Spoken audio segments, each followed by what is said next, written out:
क्या चल रहा था? क्लास 10th का फिजिक्स है और हम लोग ये चैप्टर 3 देख रहे हैं हम लोग बिहार बोर्ड के अनुसार, है ना।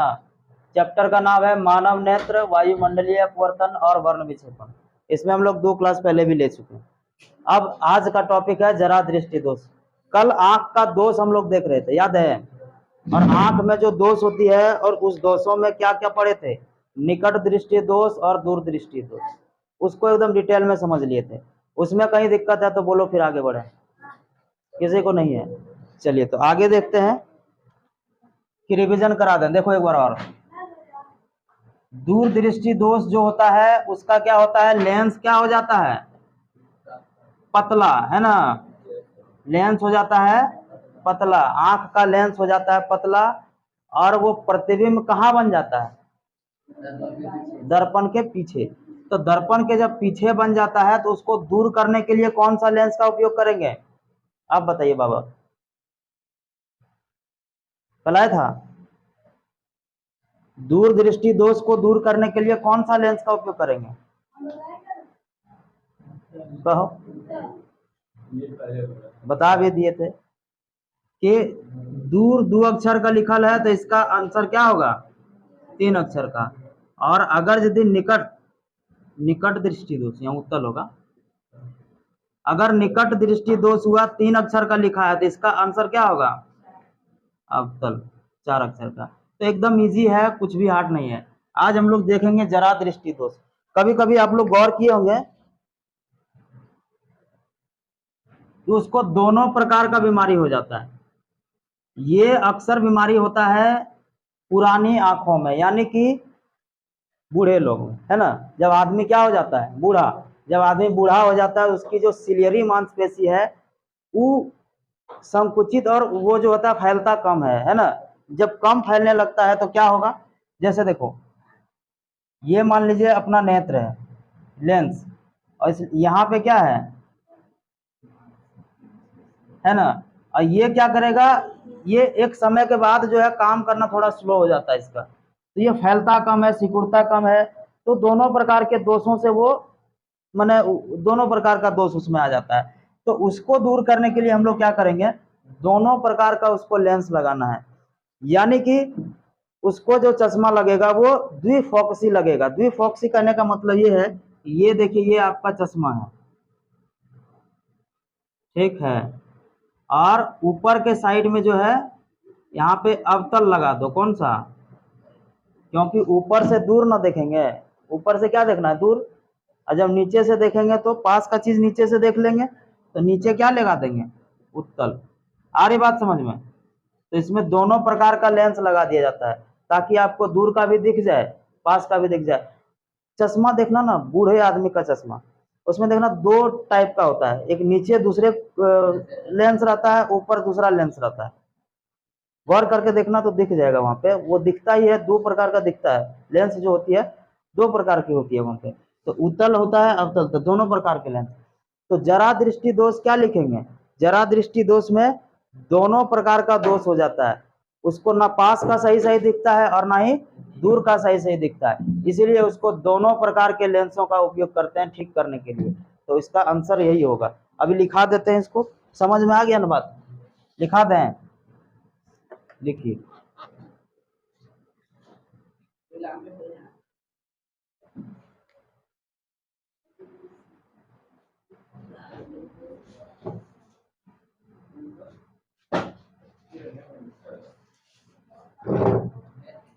जब किसी को ना दूर की वस्तु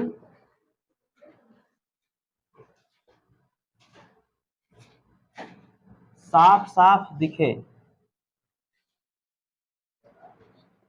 और ना ही पास की वस्तु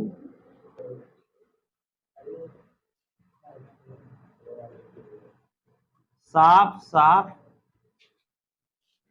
दिखे, तो उसे जरा दृष्टि दोष कहते हैं।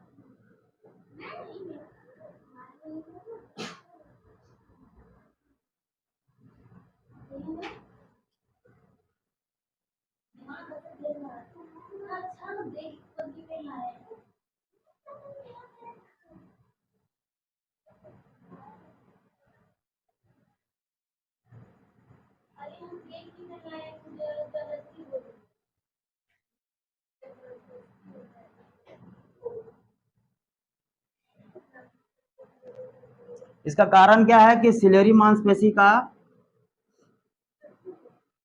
सही से काम न करना।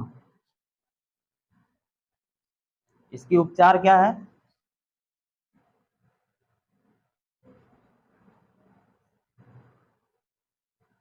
द्विफॉक्सी लेंस के द्वारा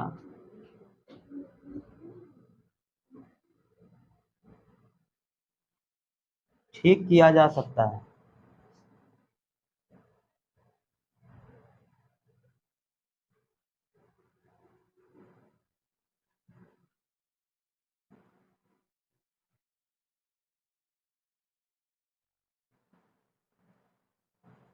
चलिए करिए।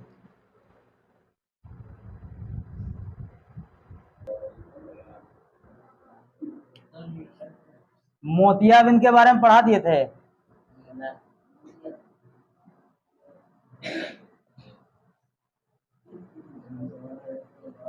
मोतियाबिंद में क्या होता है कि हम लोग का कॉर्निया है ना, लेंस, जो लेंस के ऊपर जो लगा हुआ है, क्या लगा हुआ है लेंस के ऊपर? सबसे ऊपर का जो परत है कॉर्निया है। कॉर्निया पर क्या होता है, व्हाइट कलर का मांस जम जाता है। वो मांस रहता है, जैसे ये मान लो लेंस है और लेंस के ऊपर ये है कॉर्निया, यहाँ पे क्या होगा, मांस जम जाता है, दुधिया कलर का, व्हाइट कलर का। अब क्या दिखेगा कैसे, है ना?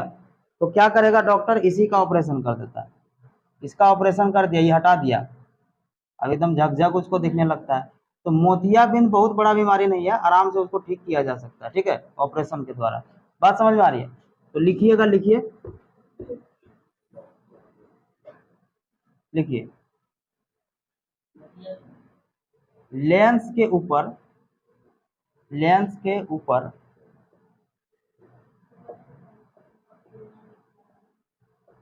दुधिया रंग का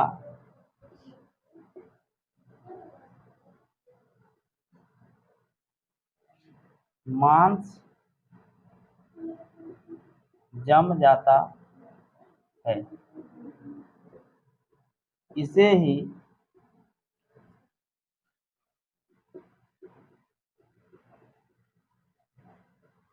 मोतियाबिंद कहते हैं।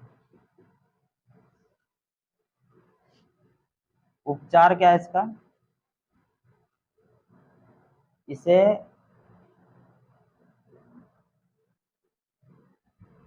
ऑपरेशन के द्वारा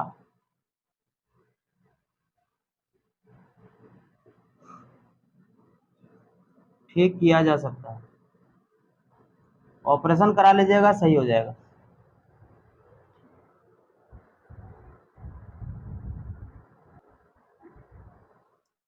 अब बोलो इसमें कोई दिक्कत है? मोतियाबिंद हो गया, चाहे और भी आंख का जो बीमारी है, ठीक है, सारा बीमारी हो गया जो तुम लोग का सिलेबस का है। तो और भी है, लेकिन इसमें उतना तो हमको पढ़ना है नहीं, तो इतना ही करते हैं इसको।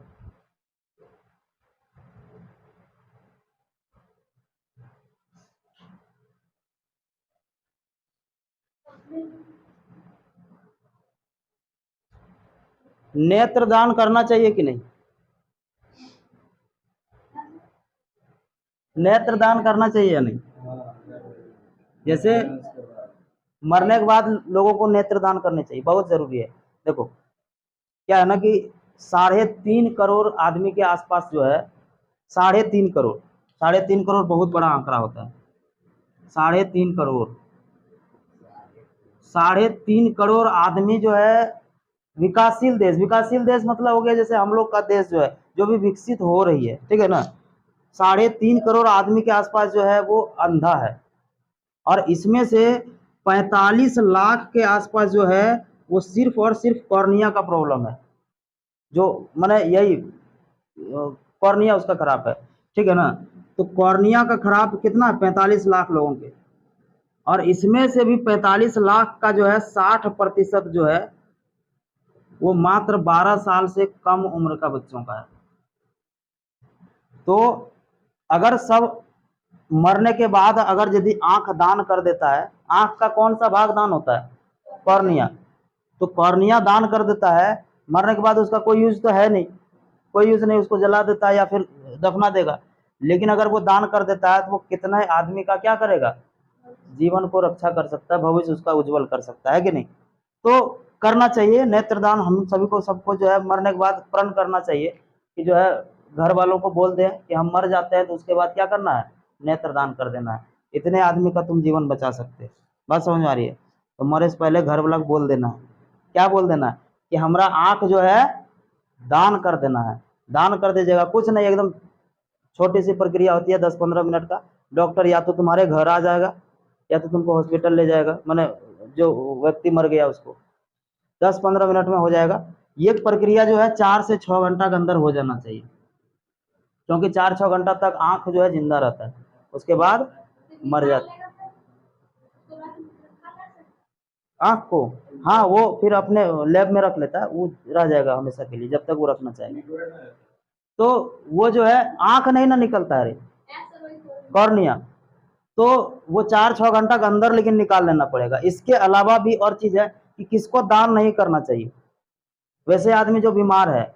अब ऐसे बीमारी जो माने जैसे एड्स है किसी को, या फिर टेटनस है किसी को, या फिर डायबिटीज, क्या बोलते हैं इसको, हेपेटाइटिस है किसी को, ऐसे बीमारी जो बहुत गंभीर होती है, जो पूरे शरीर में फैलने वाली बीमारी होती है, इस सब आदमी को दान नहीं करना चाहिए।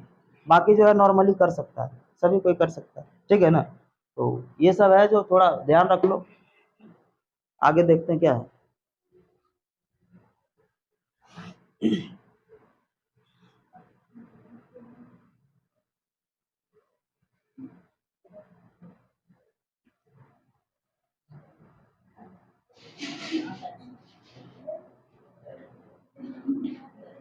वर्ण विक्षेपण। देखो, सूर्य की रोशनी में जो होती है 7 रंग होता है, और वो 7 रंग जो है क्या क्या होता है उसको भी चर्चा करेंगे। और इसमें समझेंगे हम लोग कि किस प्रकार से इंद्रधनुष बनता है, ठीक है ना? तो वर्ण विक्षेपण क्या है? सबसे पहले न्यूटन ने क्या किया था? एक प्रिज्म लिया था। प्रिज्म समझ में आता है?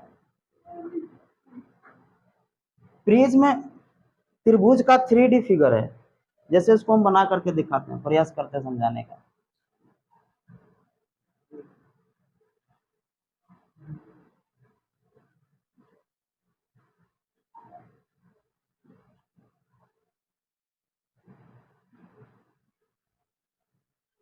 थ्री डी फिगर नहीं दिख रहा है वैसे? हाँ, वैसे ही कुछ, ठीक है। तो इससे क्या किया उसने, जो है प्रकाश गुजारा। ऐसे प्रकाश जब गुजारा तो ये प्रकाश इसके अंदर जब गया तो ये 7 रंगों में विभक्त होकर के गया था।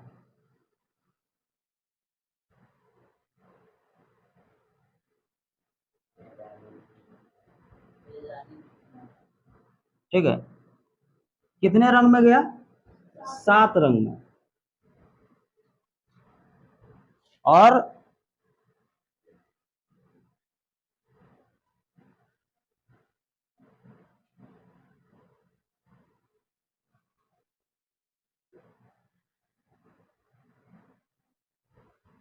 ये 7 रंग था, और 7 रंगों में उसने देखा ये कि सबसे कम जो विचलित हो रहा है, जिसको कम तुम परेशान कर पा रहे हो, वो सबसे ऊपर था लाल। मतलब ये विचलित कम हो रहा है। विचलित कम हो रहा है मीन्स ये उसका तरंग दैर्घ्य ज्यादा है, माने वो तेज जा रहा है। जो ज्यादा तेज जाएगा वो कम मुड़ेगा। बात समझ में आ रहा है? जो कम स्पीड जा रहा है वो क्या करेगा? ज्यादा मुड़ जाएगा। और सबसे ज्यादा जो मुड़ रहा था, सबसे ज्यादा जो मुड़ रहा था वो कौन सा था? बैगनी। फिर उसने क्या किया, सोचा कि एक और हम लेते हैं, एक और लिए और देखते हैं कि इस बार क्या होता है। फिर उसने लिया, और फिर जब पार किया तो कोई इफेक्ट नहीं हुआ, जैसे सेम का सेम। अब उसका मन किया कि उलट करके देखते हैं एक बार। तो उसने क्या किया, उलट दिया इस प्रिज्म को। प्रिज्म को क्या किया? उलट दिया। यहाँ हटा देते, यहाँ पे लिख देते हैं ना इसको। प्रिज्म को उसने उलट दिया। उलट दिया, जब इससे इससे पास किया गया इस बार,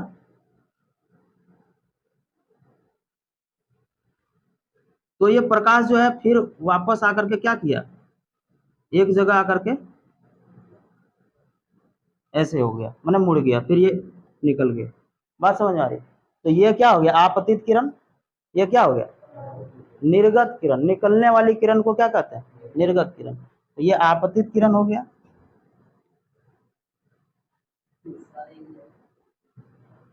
और ये हो गया निर्गत किरण।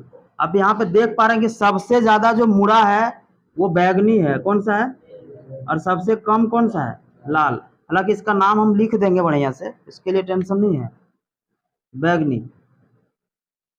और इसी को याद रखने के लिए हम लोग क्या करते हैं, ये जो 7 रंग है वो 7 रंग कौन सी है, बेजानी, हापी, नाला।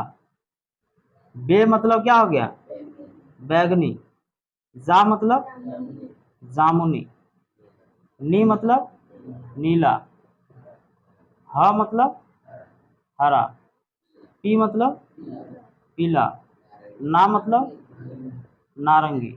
और ला मतलब लाल। ये इंद्रधनुष का भी रंग है, यही इंद्रधनुष में 7 रंग होता है ना। तो सातों रंग से मतलब कम से कम नहीं भी रखोगे तो 2 गो रंग से तो मतलब रखना पड़ेगा। सबसे कम किसका तरंग दे रहे, मैंने सबसे कम कौन विचलित हुआ, विचलित जो कम होता है उसका तरंग दैर्घ्य ज्यादा होता है। बात समझ आ रही? जो कम विचलित होगा वो दूर तक जाएगा ना, उसका वेग ज्यादा होगा। तरंग दैर्घ्य का मतलब हो जाता है, देखो, विचलन अपवर्तनांक या वर्ण विक्षेपण।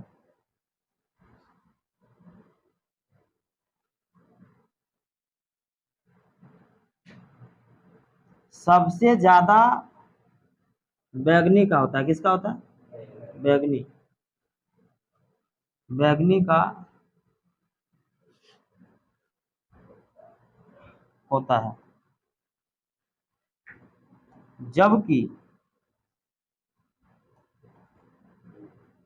तरंग दैर्घ्य जो होती है सबसे कम होती है। तरंग दैर्घ्य का मतलब यहाँ पे एक बार लिख लो कि वेग होता है, वेग मान लो, वेग। वेग होता नहीं है, आप समझने के लिए याद रख लो कि तरंग दैर्घ्य का मतलब समझ लेना है, क्या समझ लेना, वेग। वेग सबसे कम किसका होगा, जबकि तरंग दैर्घ्य सबसे कम होता है। आ रही बात समझ में? विचलन सबसे ज्यादा किसका हुआ, बैगनी का। अपवर्तनांक भी उसी का ज्यादा होगा। जो ज्यादा मुड़ गया वो ज्यादा गाढ़ा हुआ ना, तो अपवर्तनांक ज्यादा उसका, वर्ण विक्षेपण फैलाव ज्यादा उसी का। यही तो हमारे आंख तक आती है। मैंने जैसे क्या बोलते हैं इसको, वर्ण विक्षेपण का मतलब हो गया कि वर्ण का जो बिखराव हुआ सबसे ज्यादा किसका हुआ। यही कारण है ये बिखरा जाता है, हमारी आंखों तक बहुत कम पहुंच पाती है। और ये जो होती है बिखरता कम है, जिसके कारण हमारी आंखों तक ज्यादा आती है। बात समझ आ रही है? तो विचलन अपवर्तनांक वर्ण विक्षेपण सबसे ज्यादा किसका होगा, बैगनी का। और तरंग दैर्घ्य इसका क्या होगा, कम होगा। याद रखना, बहुत बार ये सवाल में फंसा देता है, इस चीज को हमेशा के लिए याद कर लो, ये तीनों जब भी होगा साथ में होगा, ये उसका अपोजिट होता है। अब बताओ यहाँ पे,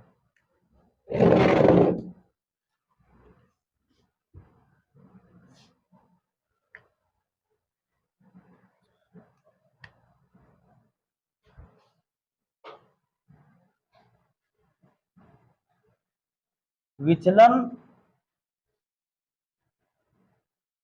अपवर्तनांक और वर्ण विक्षेपण। आ रहा है यहां तक, नहीं आ रहा है? सबसे ज्यादा किसका होता है, सबसे कम, सबसे कम किसका होगा, लाल रंग का। सबसे कम लाल रंग का होता है।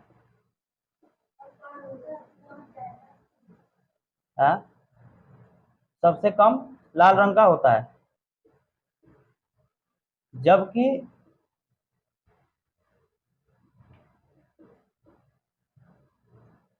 तरंग दैर्घ्य क्या होगा,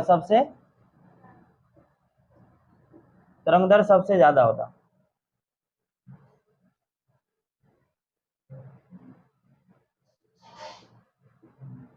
यहां तक कोई दिक्कत बता। ये देखिए वर्ण विक्षेपण मतलब प्रकाश का 7 रंग में बट जाना, सूर्य के प्रकाश का 7 रंग में बट जाना क्या कहलाएगा, वर्ण विक्षेपण। और ये 7 रंग कौन कौन सा है, ये सारा है, बैगनी, जामुनी, नीला, हरा, पीला, नारंगी, लाल, जो भी है ये तुम्हारा। इसमें से सब नहीं तो कम से कम क्या करना पड़ेगा, 2 रंग तो याद रखना ही पड़ेगा। न्यूटन ने क्या किया, एक प्रिज्म लिया और प्रिज्म से उसको सूर्य के प्रकाश को जब पार किया गया तो उसने देखा कि वो 7 रंगों में बट जाता है। उसी ने सबसे पहले बोला था कि स्पेक्ट्रम ऐसे ही बनता है। स्पेक्ट्रम की खोज किसने किया था, न्यूटन ने ही खोज किया। फिर उसने क्या किया, उसने एक और लिया, देखते हैं कि और नहीं फैल जाए, देखते हैं कि और 7 से कहीं 8 ना हो जाए, है ना, इसलिए उसने एक और लिया। एक और लिया तो उसने देखा कि कुछ भी प्रभाव नहीं पड़ा, ज्यों का त्यों है। तो उसने मन किया उसका को उलट देते हैं, तो इस प्रिज्म को उलट दिया और उलट करके जब चेक किया तो उसने देख पाया कि अब वो वापस फिर क्या हो रहा है, एक जगह मिल जा रहा करके। और जो किरण निकल गया उसको उसने नाम दिया निर्गत किरण, जो आ रही है उसको कहेंगे आपतित किरण। इसके बाद विचलन सबसे ज्यादा हुआ किसका, बैगनी का। अपवर्तनांक भी उसी का याद रखेंगे, वर्ण विक्षेपण भी उसी का होता है सबसे ज्यादा। और तरंग दैर्घ्य वेग जो होती है, वेग सबसे कम होता है इसका, क्या होता है, वेग कम। कम वेग हुआ तब तो वो मुड़ गया ज्यादा ना। प्रकाश का अपवर्तन का नियम में क्या देखे कि जिसका वेग कम होगा वो जल्दी मुड़ेगा, बात समझ आ रही, तो वो मुड़ गया। और यही चीज हम यहाँ उलट करके लिख दिया कि विचलन अपवर्तनांक वर्ण विक्षेपण सबसे कम होगा किसका, लाल का। जब कम होगा वर्ण विक्षेपण तो तरंग दैर्घ्य क्या होगा, सबसे ज्यादा। बस इसको याद कर लीजिए। अब दिक्कत है, हो जाएगा, चलो।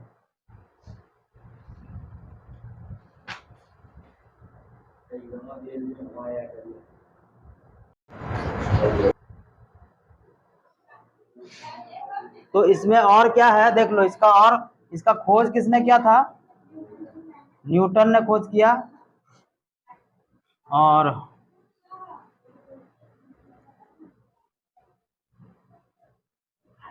दृश्य प्रकाश, जिस प्रकाश को हम लोग देख पाते हैं उस प्रकाश का तरंग दैर्घ्य कितना होता है,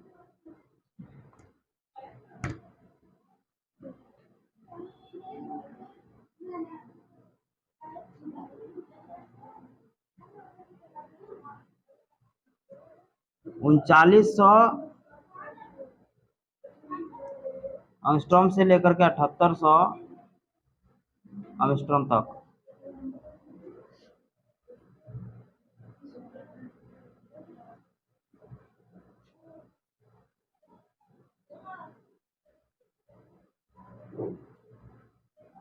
तरंग दैर्घ्य का ऐसा ही मात्रक क्या होता है,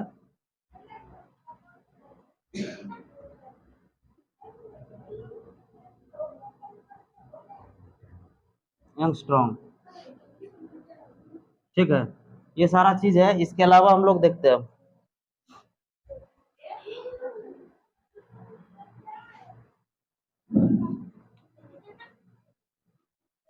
इस सब में दिक्कत था क्या, नहीं ना।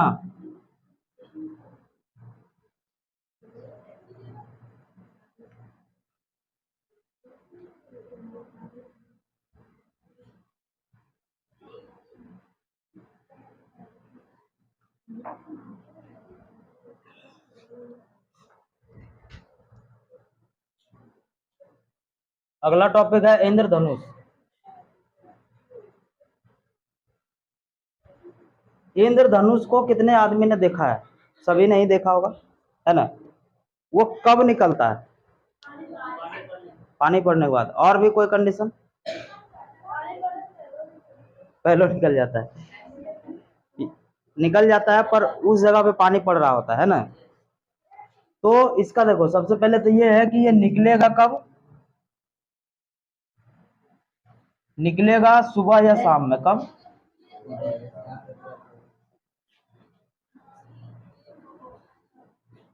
सुबह या शाम में निकलता है। और वर्षा के बाद निकलता है। वर्षा के बाद निकलते हैं। और क्या है कि जिस और सूर्य रहता है उसके दूसरे दिशा और निकलेगा। जैसे मान लो अभी सूर्य पूरब में है तो पश्चिम में निकलेगा, और अगर पश्चिम में सूर्य है तो पूरब में निकलेगा। उत्तर दक्षिण में कभी भी रेनबो नहीं बनता है, इंद्रधनुष नहीं बनता है। बात समझ में आ रही है? तो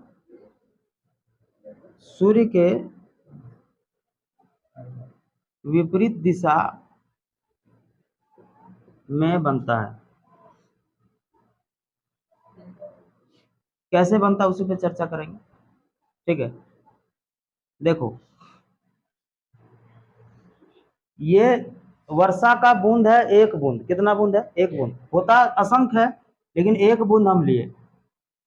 इससे प्रकाश गया, अब प्रकाश क्या करेगा? फैलेगा। जब वर्षा की बूंद वायुमंडल में टंगा हुआ रहता है, ठीक है, वैसे ही तो वो भी तो प्रिज्म के भांति काम करेगा। उससे भी प्रकाश जब गुजरती है तो वो प्रकाश क्या करती है? फैल जाती है। अब फैल जब जाती है तो ये क्या करेगा? ये परावर्तन करता है, ठीक है ना। अब परावर्तन जब करता है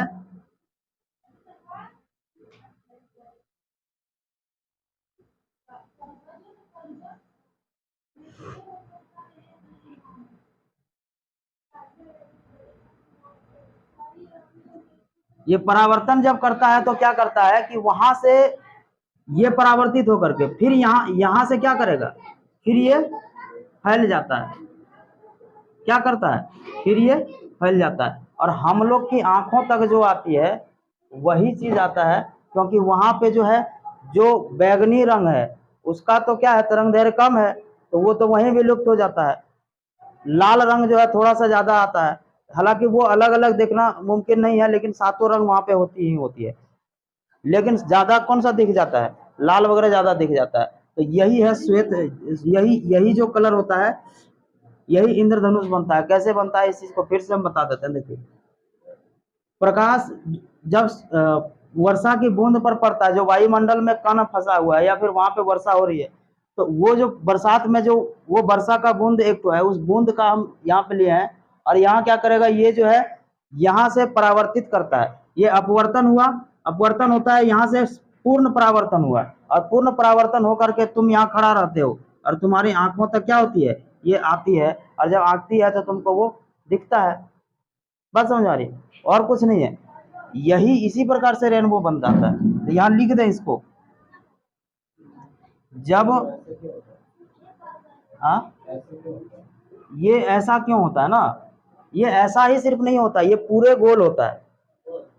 लेकिन जब नीचे जमीन में जाते हैं ना तो हम लोग आस एकदम पड़ोस हो जाती है, एकदम नजदीक हो जाती है, तो वो चीज हम लोग को दिखता नहीं है, ये कर्व दिखता है। बात समझ आ रही है? जब प्रकाश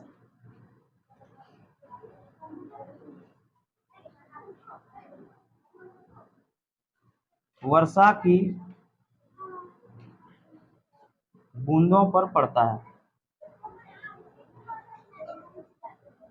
तो वह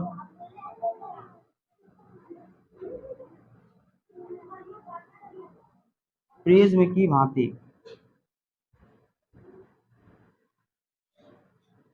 व्यवहार करता है, जिसके कारण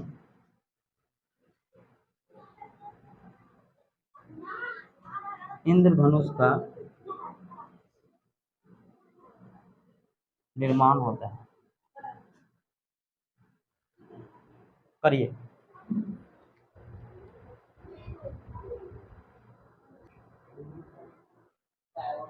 अब इसका अगर सही कारण तुमसे पूछे, ऑब्जेक्टिव में पूछ दिया कि इंद्रधनुष बनने का मतलब रीजन क्या है, क्या कारण है, तो इसका कारण देखो मेनली दो तीन को हो जाता है। जैसे देखो ये प्रकाश यहाँ आया तो ये क्या हुआ? जब प्रकाश उससे पार कर गया तो वो क्या हो गया? अपवर्तन हो गया ना। तो यहाँ तो अपवर्तन हो गया, क्या हो गया? अपवर्तन। और यहां से ये इधर टकरा के लौट गया तो इसका हो गया पूर्ण आंतरिक परावर्तन। परावर्तन हुआ ना, यहाँ पे परावर्तन हुआ। और एक चीज में क्या होता है कि प्रकाश, सूर्य के प्रकाश में जो 7 रंग है वो उसी रंग का क्या होता है, बिखर जाना, विक्षेपण हो जाना, वर्ण का क्या हो जाना, विक्षेपण हो जाना। तो वर्ण विक्षेपण भी इसका कारण है। तो ऑब्जेक्टिव में जब पूछा जाएगा तो तीनों ऑप्शन तो नहीं देगा, अगर तीनों दे दिया तो ऑल भी दे देगा, ठीक है। अगर एक ऑप्शन दिया तो मेन रूप से ये आंसर होता है इसका, ठीक है। वर्ण विक्षेपण, वर्ण विक्षेपण के कारण इसका निर्माण होता है। और यही है, सुबह शाम बनता है, वर्षा के बाद बनता है, वर्षा में भी बन जाता है, वर्षा से पहले भी कभी कभी जो है, हम लोग को यहाँ वर्षा नहीं हो रही है पर कहीं हो रही है, वहां पे बन जाती है, वर्षा में बन जाती है। सूर्य के विपरीत दिशा में बनेगा, जिस ओर सूर्य है उस ओर नहीं बनेगा, उसके दूसरे ओर बनेगा। उत्तर दक्षिण में नहीं बनता है, 12 बजे दोपहर वगैरह में नहीं बनता है, क्योंकि सूर्य की किरण जो है एकदम ऊपर होता है 12 बजे। तो 12 बजे जब ऊपर होगा तो जब तक तिरछा नहीं मारेगा तब तक उसका जो है प्रकाश का वो विक्षेपण होगा ही नहीं, ठीक है। तो ये है, जब प्रकाश वर्षा की बूंदों पर पड़ता है तो वो क्या करेगा, प्रिज्म के भांति काम करता है। और वो जो श्वेत प्रकाश है, जो सूर्य का श्वेत प्रकाश है, वो 7 रंगों में विभाग क्या हो जाता है, 7 रंगों में विभाजित हो जाती है, विभक्त हो जाता है। और यही कारण है कि इंद्रधनुष बन जाता है। अब कोई दिक्कत है? ये सब है, इसको कर लीजिए, इंपॉर्टेंट बहुत ज्यादा है ये सब।